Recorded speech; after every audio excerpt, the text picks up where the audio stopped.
Hello and good day everyone. Welcome back to my channel Red Crafteria. For today's video guys, I want to show you how to crochet this star stitch. This stitch we can use for blanket, for scarf, or for tablecloth, or for bags. If you are new on my channel, please subscribe and hit the notification bell so you will be notified when I upload a new videos. And now grab your hook and yarn and let's get started. To begin, we need to make a slip knot, and then we need to chain 40 plus 1. This is a multiple of 2.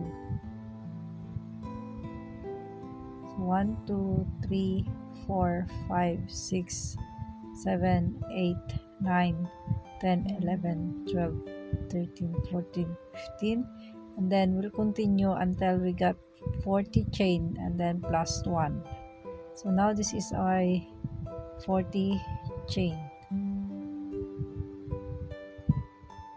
For the first row, we need to insert the hook in the second chain, grab the yarn, then we got 2 loops in the hook, then insert in the second stitch, grab the yarn, 3 loops in the hook, insert in the third stitch, grab the yarn, we got 5 loops in the hook, then 6 loops in the hook, yarn over, pull through 6 loops. This is our first star stitch. Then chain 1 to close the pattern. The next stitch, we need to slip stitch on the first or on the chain 1 space, this one, and then in between the 2 stitches in between, and then insert in the last stitch. Then we got 4 loops in the hook, grab the yarn, 5 loops in the hook, insert, grab the yarn, and then 6 loops in the hook, yarn over, pull through 6 loops and close the star stitch.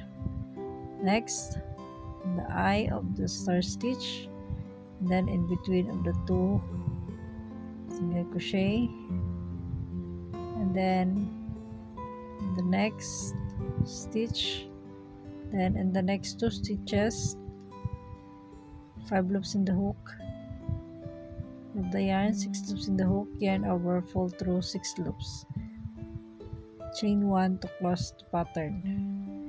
And then our pattern now is look like this.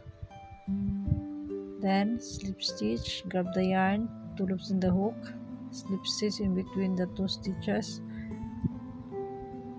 grab the yarn, 3 loops in the hook, then insert the next stitch, grab the yarn, 4 loops in the hook, stitch on the next stitch, grab the yarn, 5 loops in the hook, then now 6 loops in the hook, yarn over, pull through 6 loops, chain 1 to close the start stitch, and then we'll continue repeating this pattern all the way to the last stitch. At the end of this round, make a half double crochet.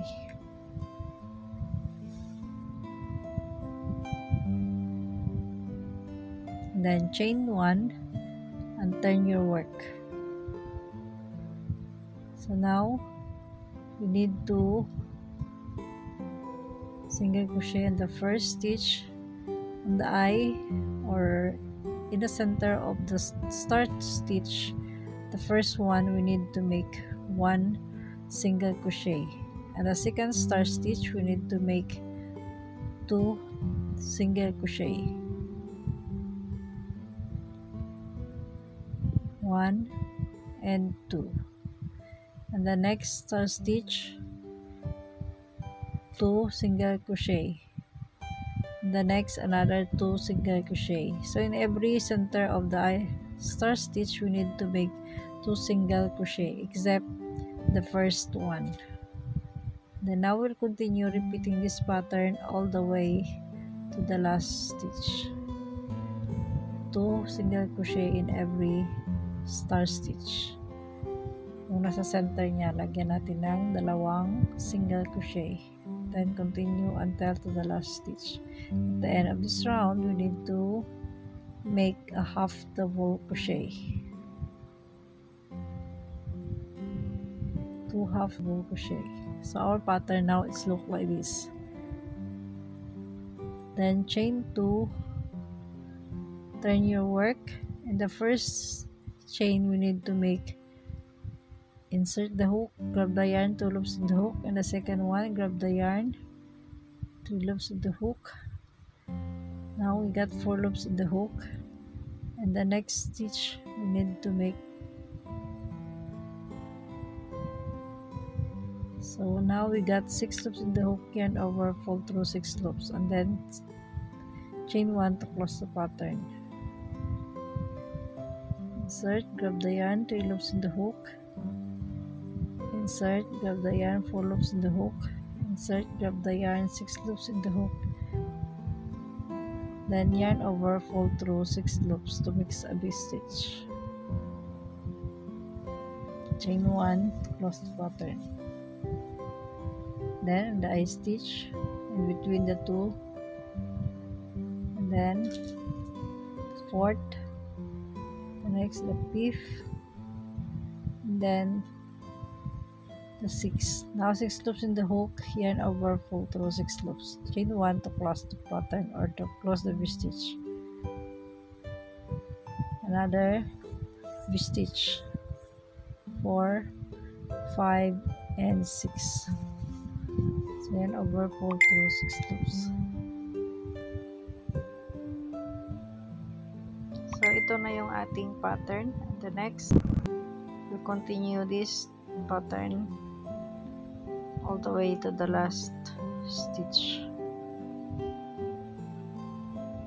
6 loops in the hook, yarn over, fold through 6 loops, and then chain 1 to close the pattern. Then continue repeating this pattern all the way to the last stitch. At the end of this row, we need to make single crochet. Then chain 1, turn your work. Then in the first star stitch, we need to make single crochet. The second one, single crochet, 2, next 2 single crochet in the eye of the star stitch, 2 single crochet.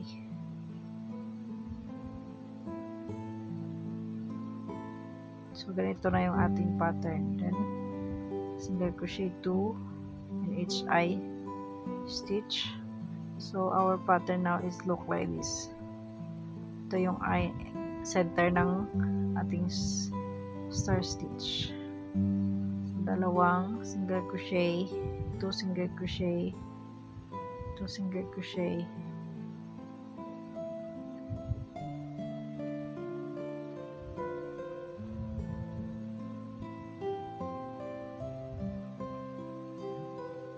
and then ang ating pattern, it look like this.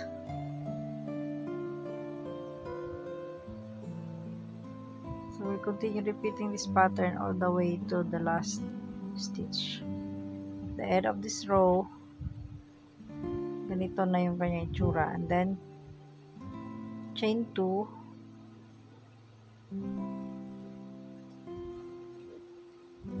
then slip stitch or insert your hook in every stitch and grab the yarn.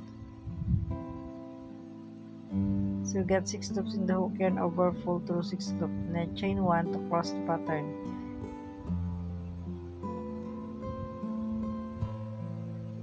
Five and 6. 6 loops in the hook, yarn over, fold through 6 loops. Chain 1 to cross the pattern. So our pattern now is look like this. Insert your hook of the yarn between 4, 5, and 6. Yarn over, fold through 6 loops. Chain 1 to close the pattern. Then we'll continue repeating this pattern all the way to the last stitch.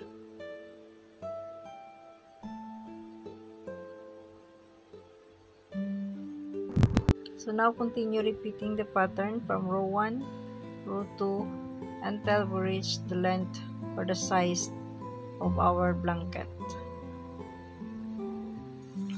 I-repeat lang natin yung row 1 na may 6 loops in the hook, and then 1 to cross the pattern, and then the second row yung dalawang single crochet in every eye stitch of the star stitch. Just repeat the pattern hanggang sa maabot natin yung gusto nating size or gusto nating length ng ating blanket.